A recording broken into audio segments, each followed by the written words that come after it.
नमस्कार दोस्तों, इस वीडियो में बात करेंगे भ्रूणीय विकास यानी एम्ब्रायोनिक डेवलपमेंट के बारे में यहाँ पर हम डिस्कस करेंगे। ठीक है, तो चलिए शुरू करते हैं। तो पहला सवाल शुरू होता है कि अधिकांश मानव कोशिकाएं एक जलीय विलयन से घिरी होती हैं जिसे कहा जाता है इंटर इंटर क्या कहा जाता है इंटरस्टीरियल फ्लूइड करके, यानी अंतराकाशीय द्रव कहा जाता है। ठीक है, शुक्राणु जनन के समय स्पर्मेटिड शुक्राणु में निम्नलिखित में से किस प्रक्रिया द्वारा परिवर्तित होती है? किस प्रक्रिया द्वारा परिवर्तित होती है? तो ये आपका स्पर्मियोजेनेसिस के द्वारा ऐसा परिवर्तन होता है। ठीक है, अगला सवाल पूछा गया है, आपका कह रहा है कि शुक्राणु में क्षमतायन प्रक्रिया होती है। शुक्राणु में क्षमतायन प्रक्रिया होती है तो आपका मादा जनन अंग में होती है। ठीक है, मादा जनन अंग में होती है।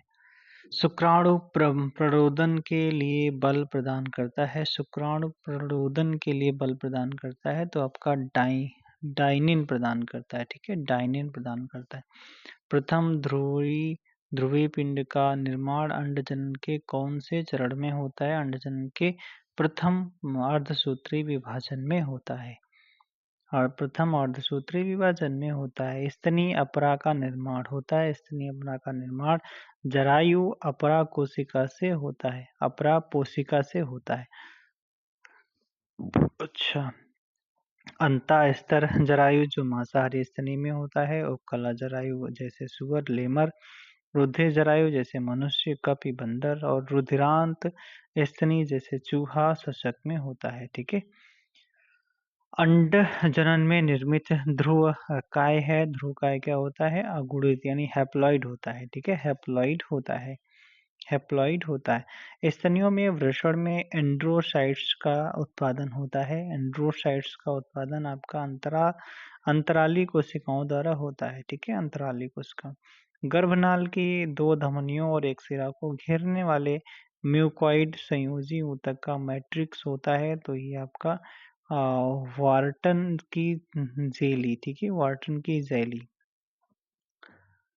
अगला भैया, जनन ग्रंथि में युग्मक के बनने को कहते हैं। जनन ग्रंथि में युग्मक के बनने को युग्मक जनन कहते हैं। ठीक है, युग्मक जनन कहते हैं। माइटोकॉन्ड्रिया के बादल पाए जाते हैं में किस में पाए जाते हैं? अंडाणु में पाए जाते हैं। माइटोकॉन्ड्रिया के बादल पाए जाते हैं अंडाणु में पाए जाते हैं। किसमें? अंडाणु में। मेढक के अंड जनन की किस अवस्था में माइटोकॉन्ड्रियल मेघ पाया जाता है? तो द्वितीय परिपक्वता विभाजन अवस्था में माइटोकॉन्ड्रियल मेघ पाया जाता है। स्त्री में निषेचन स्थल होता है तो स्त्री में निषेचन स्थल फैलोपियन ट्यूब होता है, नली होता है। सरटोली कोशिकाएं पाई जाती हैं तो सरटोली कोशिकाएं वृषण में पाई जाती हैं। ठीक है, वृषण में पाई जाती हैं। सरटोली कोशिकाएं पाई जाती हैं तो ये आपका स्तनधारी के वृषण में पाई जाती हैं। सरटोली कोशिकाएं पाई जाती हैं। फर्टिलाइजेशन के लिए सत्य कथन कौन सा है? तो फर्टिलाइजेशन के लिए सत्य कथन होता है कि एक ग्लाइकोप्रोटीन जो अंडाणु की सतह पर पाया जाता है। फर्टिलाइजेशन एक ग्लाइकोप्रोटीन है जो अंडाणु की सतह पर पाया जाता है। शुक्राणु में एंटी फर्टिलाइजिंग नामक अमीनो अम्ल पाया जाता है। एंटी फर्टिलाइजिंग की अभिक्रिया यह सुनिश्चित करती है कि समान जाति के शुक्राणु व अंडाणु का सम्मिलित हो सके। फर्टिलाइजिन उत्पन्न होता है तो ये आपका परिपक्व अंडे द्वारा उत्पन्न होता है। ठीक है, कौन सी झिल्ली विकासशील भ्रूण को शुष्कता से बचाती है? तो आपका उल्ब जो हो जाता है अम्नियोन करके जो हो जाता है वो बचाती है। ठीक है, अगला सवाल है, मिथ्या देह हुआ यानी स्यूडोशीमोल वह अवस्था है जब क्या होता है? जब आपका देह हुआ मध्य जनन स्तर से आच्छादित नहीं होती है। ठीक है, कंचुक डार्टोस स्थित होती है तो ये देखो पीछे भी हम लोग पढ़ रहे थे तो वृषण कोश में कंचुक डार्टोस स्थित होती है। अगला सवाल है, भ्रूणीय विकास का सामान्य सिद्धांत दिया गया किसके द्वारा दिया गया? तो ये दिया गया था किसके? वॉन बेयर के द्वारा दिया गया। ठीक है, वॉन बेयर के द्वारा। कोरक चक्रिका किसके द्वारा बनती है? कोरक चक्रिका जो होती है अधिकोरक तथा आधाकोरक से बनती है। ठीक है, आधाकोरक से बनती है। अंतरवलन का क्षेत्र है तो अंतरवलन का क्षेत्र आपका उत्तर काल की अंतःकला से संबंधित हो जाता है। शुक्राणु जनन में सही क्रम क्या हो जाता है? तो आपका ये स्पर्मेटोगोनिया, फिर स्पर्मेटोसाइट्स और फिर स्पर्मेटिड्स और आपका स्पर्मेटोजोआ हो जाता है। ठीक है, अगला सवाल क्या कह रहा है? द्वितीय स्पर्मेटोसाइट्स से कितने शुक्राणु बनते हैं? तो आपके कितने बनते हैं? 2 बनते हैं। कितने? 2 बनते हैं। ठीक है, अधिकांश होमियोथर्म में एक्स्ट्रा एब्डोमिनल टेस्टिस हैं क्योंकि इसमें क्या होता है? क्योंकि उचित शुक्राणु जनन के लिए शरीर के तापमान से कम तापमान की आवश्यकता होती है। यहाँ पे मैच कराना है तो मैच वाला ही हम देख लेते हैं, योनि, और ये हो जाता है रिसेप्शन। ठीक है, और अंडाशय कॉर्पस ल्यूटियम, और वृषण से लेडिंग कोशिकाओं से संबंधित है, और लिंग जो हो जाता है कार्पस स्पोजियोसम से संबंधित हो जाता है। मादा एमनियोट्स में डिंब वाहिनी रूपांतरित होती हैं, तो डिंब वाहिनी मुलेरियन वाहिनी से रूपांतरित होती हैं। मुलेरियन नलिकाएं बनती हैं तो फैलोपियन ट्यूब में बनती हैं। ठीक है, आदिम शुक्राणु कोशिकाएं क्या कहलाती हैं? तो आदिम शुक्राणु कोशिकाएं स्पर्मेटोगोनिया कहलाती हैं। क्या? स्पर्मेटोगोनिया कहलाती हैं। ठीक है, अच्छा भैया, स्तनधारी भ्रूण की भ्रूणीय झिल्लियां व्युत्पन्न होती हैं तो ये आपका ट्रोफोब्लास्ट में उत्पन्न होती हैं। स्टेम कोशिका व्युत्पन्न होती है। स्टेम कोशिका जो होती है भ्रूण की ग्रंथि कोशिकाएं उत्पन्न होती हैं। ठीक है, स्तनधारियों में डेसिडुआ बेसालिस किसका हिस्सा है? स्तनधारियों में डेसिडुआ बेसालिस जो है वो आपका एंडोमेट्रियम का हिस्सा हो जाती है। ठीक है, अगला सवाल है, कौन सा युग्म द्विगुणित है? तो आपका ये स्पर्मेटोगोनिया और प्राथमिक स्पर्मेटोसाइट्स हो जाता है। ठीक है, ब्लास्टोपोर मौजूद है। ब्लास्टोपोर आपका गैस्ट्रुला में मौजूद हो जाता है। गैस्ट्रुला में मौजूद हो जाता है। ब्लास्टोगैस्ट्रुला की पहले की अवस्था हो जाती है। ब्लास्टोपोर निम्नलिखित में से किसमें पाया जाता है? तो आपका गैस्ट्रुला में ब्लास्टोपोर पाया जाता है। स्तनधारी शुक्राणु के मध्य भाग में होता है। स्तनधारी शुक्राणु के मध्य भाग में होता है तो माइटोकॉन्ड्रिया और समीपस्थ सेंट्रियोल दोनों के मध्य में होता है। शुक्राणु में माइटोकॉन्ड्रिया है तो शुक्राणु में माइटोकॉन्ड्रिया इसके मध्य भाग में पाया जाता है। अगला सवाल है, यहाँ पर पूछ रहा है स्तनधारियों में एलांटोइक कोरियोन का कार्य क्या हो जाता है? तो ये श्वसन और उत्सर्जन हो जाता है। ठीक है, तो कौन सा सही क्रम हो जाता है? तो आपका ये युग्मनज, फिर विदलन, फिर आपका ब्लास्टुला गैस्टुला हो जाता है। ठीक है, ब्लास्टुला फिर गैस्टुला। ठीक है, बी के बाद जी आता है तो वैसे भी बाकी आपका युग्मनज, विदलन, फिर ब्लास्टुला और फिर गैस्टुला। विकासवादी परिवर्तन जिसने भूकशेरुकियों को पानी की आवाज से पूरी तरह से मुक्त करने में सक्षम बनाया वह विकास था।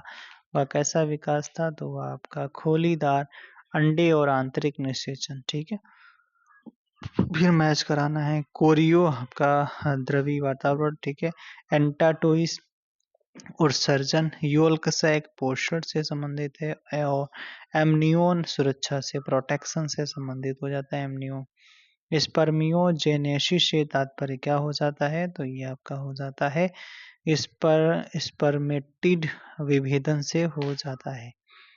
अगला है, पूछा जा रहा है कि क्यूमुलस उफोरस पाया जाता है। क्यूमुलस उफोरस पाया जाता है अंडाशय में पाया जाता है। युगोनियम है। युगोनियम क्या हो जाता है? युगोनियम आपका द्विगुणित है। कैसा द्विगुणित हो जाता है? युगोनियम द्विगुणित। शुक्राणु की कोशिका द्रव्य की सतह परत में पाया जाने वाला रासायनिक पदार्थ क्या हो जाता है? एंटी फर्टिलाइजिंग हो जाता है। ठीक है, एंटी फर्टिलाइजिंग रासायनिक पदार्थ। 100 द्वितीयक oocytes और 50 द्वितीयक स्पर्मोसाइट्स से कितने अंडाणु और शुक्राणु बनेंगे? तो आपका 100 अंडाणु और 100 शुक्राणु बनेंगे, ठीक है।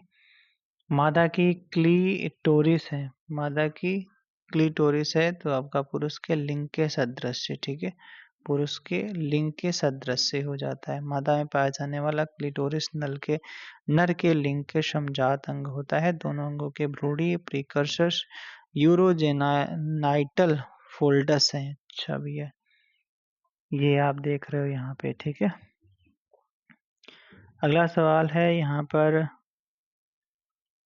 अगला सवाल है कि पहले अर्धसूत्रीय विभाजन के अंत में नर जनन कोशिकाएं निम्नलिखित में से किसमें विभाजित होती हैं? तो ये विभाजित होती हैं द्वितीय स्पर्मेटोसाइट्स में विभाजित हो जाती हैं। 100 स्पर्मेटोजाइट बनाने के लिए कितने सेकेंडरी स्पर्मोजाइट की आवश्यकता होती है? तो 50 होती है। कितनी? 50 होती है। पुरुष नसबंदी किसके अनुसार किसके नुकसान का कारण बनता है? तो आपका एंड्रोजन, ठीक है। एंड्रोजन के नुकसान का कारण बनता है। पुरुष के वासा डिफरेंशिया को काट दिया जाता है और स्थायी रूप से अवरुद्ध शुक्राणु रिलीज को वेसेक्टोमी के रूप में जाना जाता है। पुरुष नसबंदी के कारण एंड्रोजन नामक पूरे एक पुरुष सेक्स हार्मोन का नुकसान होता है भाई। उपकला ऊतक शरीर की बाहरी सतह पर और आंतरिक अंगों की अनावृत आंतरिक और बाहरी सतह पर एक आवरण के रूप में कार्य करता है। भ्रूण के विकास के दौरान इसका निर्माण होता है। तो ये होता है एक्टोडर्म से, मेसोडर्म से, एंडोडर्म से, इन सभी के द्वारा होता है। अगला सवाल है, गर्भवती महिलाओं में हार्मोन के प्रभाव के कारण गर्भाशय की मांसपेशियों में वृद्धि होती है? हाँ, होती है। यदि मांसपेशियों को कड़ी मेहनत करनी पड़ती है तो धीरे धीरे उनके तंतु मोटे हो जाते हैं, जिसे मांसपेशियों की अतिवृद्धि के रूप में जाना जाता है। तो दोनों सही है, सही व्याख्या भी कर रहे हैं, ठीक है। स्तनधारियों के भ्रूणीय विकास के दौरान बनने वाले गिल स्लिट क्या है? गिल स्लिट ये हो जाता है फाइलोजेनेटिक संबंध इंगित करता है, ठीक है। आंतरिक भ्रूणीय झिल्लियां उपस्थित होती हैं। आंतरिक भ्रूणीय झिल्लियां आपके सरीसृप, पक्षी और स्तनधारी में होती हैं, ठीक है।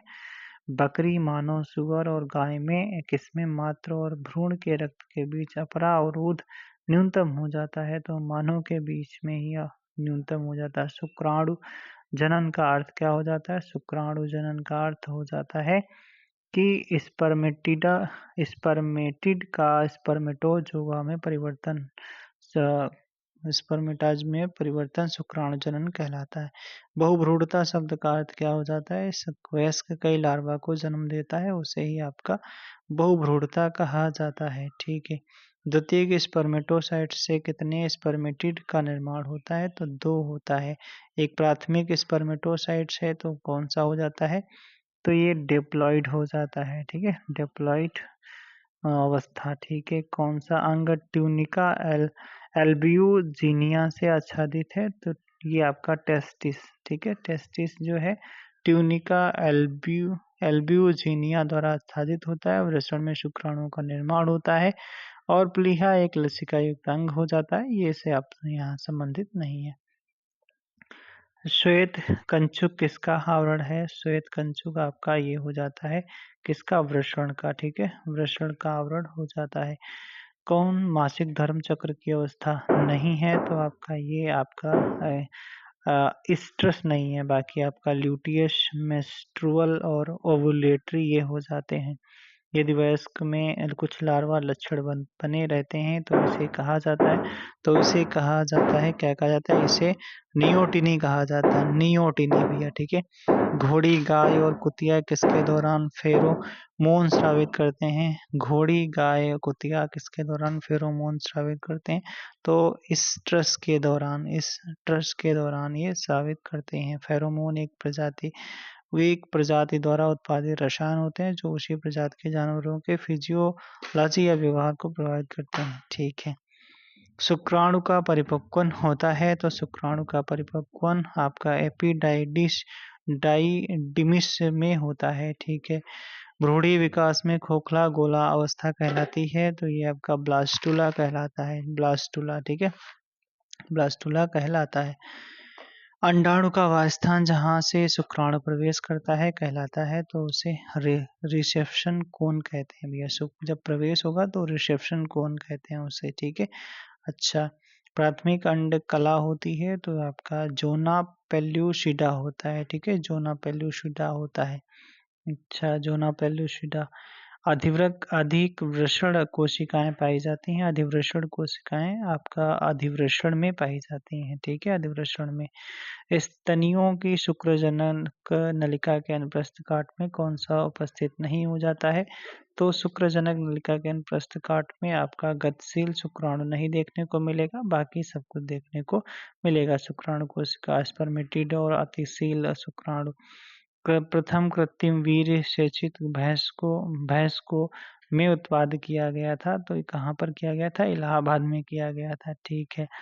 1943 में शुक्रजनक नलिकाओं में मिलने वाली पोषक कोशिकाएं हैं तो कौन सी हो जाती हैं? सर्टोली कोशिकाएं हो जाती हैं, ठीक है।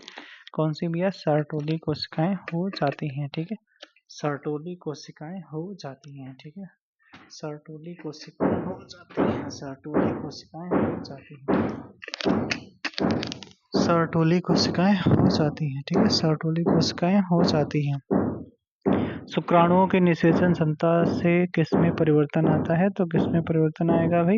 एक्रोसोम झिल्ली में परिवर्तन आता है, ठीक है। क्रोसोम युग्म जनक होता है तो युग्मक जनन होता है तो ये भ्रूणोद्भव के दौरान होता है, भ्रूणोद्भव के दौरान होता है, ठीक है। मनुष्य में निषेचन होता है तो मनुष्य में निषेचन फेलोपियन ट्यूब में होता है, ठीक है भाई साहब। उल्लव वेधन की तकनीक का विश्लेषण करने के लिए प्रयोग किया जाता है तो एमनियोटिक द्रव का प्रयोग किया जाता है, एमनियोटिक द्रव का प्रयोग किया जाता है। एमनियोसेंटेसिस के द्वारा भ्रूण कोशिकाओं का संवर्धन किया जाता है। भ्रूण की अनेक व्याधियों के संसूचन के परीक्षण किए जा सकते हैं तो ये हो जाता है आपका गुणसूत्र प्रारूप द्वारा, एंजाइम उत्पादन द्वारा, डीएनए विश्लेषण द्वारा, सभी सही है, ठीक है। यहाँ पे कौन सा सही युग्म सही है? तो आपका कार्पस ल्यूटियम प्रोजेस्टेरॉन ये सही है, ठीक है। बाकी आपका सही कार्पस ल्यूटियम हार्मोन प्रोजेस्टेरॉन के उत्पादन के लिए जिम्मेदार है, जो एक निश्चित अंडे के आरोपण की तैयारी में गर्भाशय की दीवार को और अधिक मोटी करने के लिए जिम्मेदार है। फर्टिलाइजेशन के लिए सत्य कथन कौन सा है? तो ये हो जाता है एक ग्लाइकोप्रोटीन को अंडाणु की सतह पर पाया जाता है, यही वाला सही हो जाएगा, ठीक है। अगला सवाल यहाँ पर अगला है डिंब के प्रकार और विदलन, ठीक है। डिंब के प्रकार। चलिए दोस्तों, कैसा लगा वीडियो कमेंट बॉक्स में जरूर बताइएगा, और नेक्स्ट वीडियो में महान कारक और लाभदायक कीट के बारे में पढ़ेंगे। Okay, bye bye. Comment box में जरूर बताइएगा और चैनल को लाइक वीडियो को लाइक कर देना, दोस्तों के साथ शेयर भी कर देना, और अगर सब्सक्राइब नहीं करा तो सब्सक्राइब भी कर लेना।